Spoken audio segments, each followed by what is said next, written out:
Welcome! The Eldorado SELPAs have created this quick video tutorial to address commonly asked questions.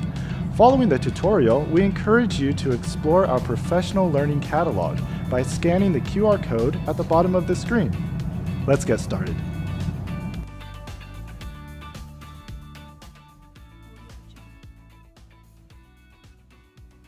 From the navigation bar, select Administration.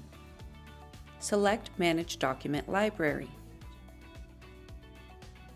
Select Manage Folders or Add New Document. Each document must be assigned to a folder.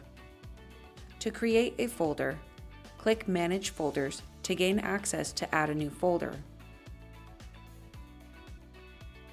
Enter a folder title in the box. Select User Access, District, School Site, and/or Teacher.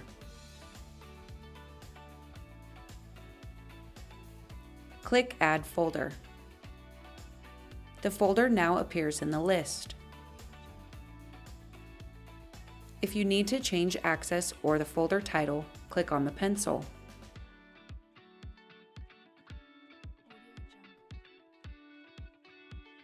Click on Return to Document Library.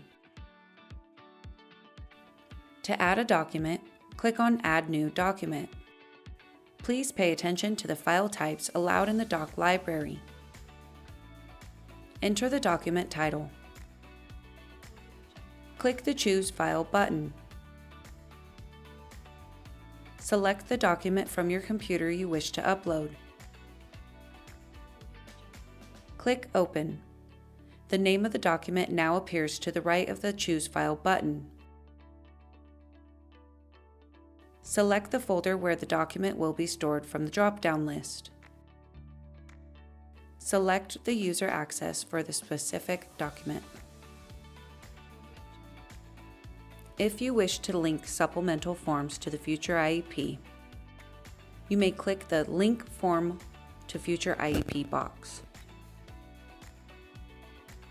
This is not a commonly used function and will hyperlink the document to the future IEP forms for all students in the district. Click the green Save button. Thank you for learning with us. If you find this tutorial helpful, please like the video and subscribe to our channel. On behalf of the Eldorado SELPAs, thank you for everything you do to improve the outcomes of students with disabilities.